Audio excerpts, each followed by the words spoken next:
हाय उदयपुर, मैं हूँ मोहित और सुधर्म सागर जी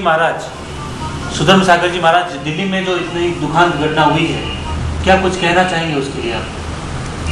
हालांकि आजकल मैं अखबार और मीडिया से काफ़ी दूर हूँ, तब फिर भी जो कुछ सुन रहा हूँ उससे ऐसा महसूस होता है कि हमारे यहाँ कहीं न कहीं शिक्षा संस्कार की कमी है।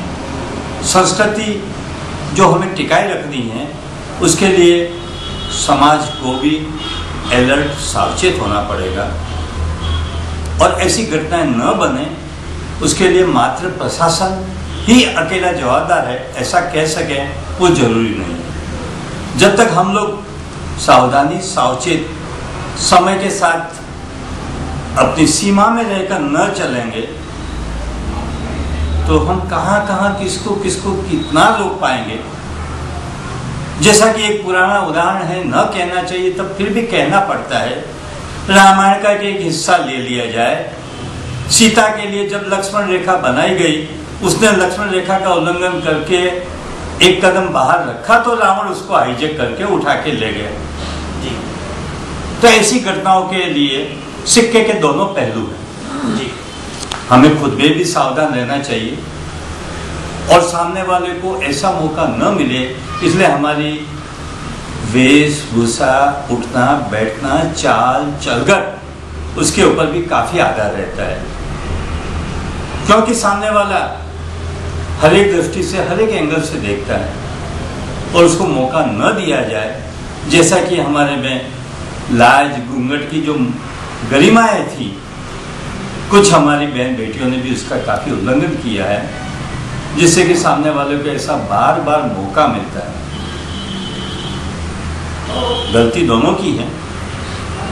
मनुष्य भी अपनी माँ बहन बेटियों की गरिमा और मर्यादा का ध्यान नहीं रखता है, क्योंकि उसमें थोड़ी बहुत खान पान के आधार पर हैवानियत जरूर हावी हो चुकी है और उसके लिए हमें हमारे खान पान, शिक्षा, संस्कार से काफ़ी प्रभावित होता है।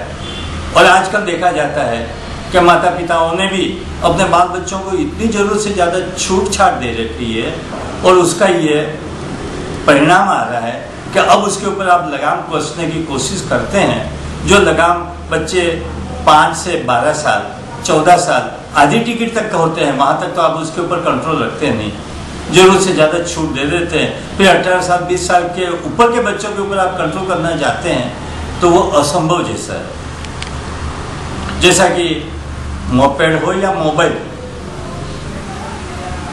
जितनी सुविधा माँ बाप ने अपने बच्चों को दे रखी है और उसका परिणाम ये आ रहा है कि हम भारत में स्वतंत्रता की जगह स्वच्छंदता आ चुकी है और लोग इतने आज़ाद हो चुके हैं कि अब इनके ऊपर बांध कसना, रोकना, टोकना, और माँ बाप सोचते हैं कि बच्चे को कुछ कहेंगे तो कल जाकर वो सुसाइड करेंगे, आपघात करेंगे, कुछ न कुछ अनहोनी कर देंगे, इसलिए माँ बाप भी बच्चों के ऊपर कंट्रोल नहीं रख रहे हैं। हालांकि अभी का एक ताजा किस्सा है उदयपुर का, हनुमान मंदिर का।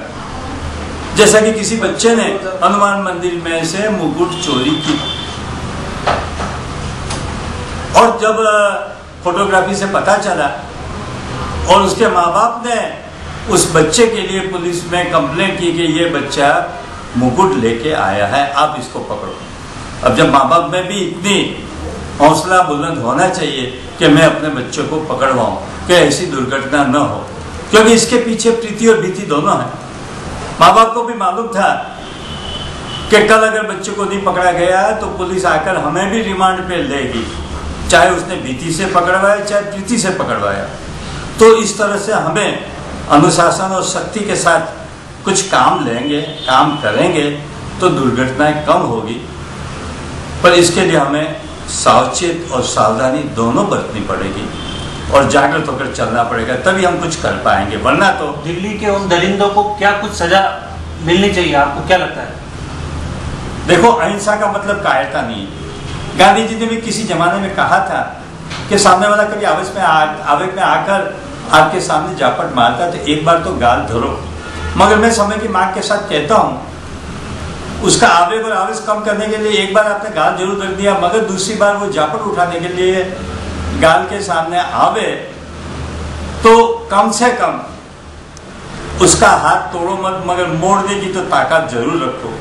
और उसके लिए हमें खुद को ही सावधान और सावचेत होकर थोड़ा बहुत, जिस तरह अमेरिका में कहते हैं कि हर एक को पॉकेट में अपने साथ रिवॉल्वर लेकर चलना पड़ता है, तो यहाँ भारत में ये तो असंभव है, मगर थोड़ा बहुत मुकाबला करने की ताकत तो जरूर रखनी पड़ेगी। अहिंसा का मतलब कायरता नहीं है।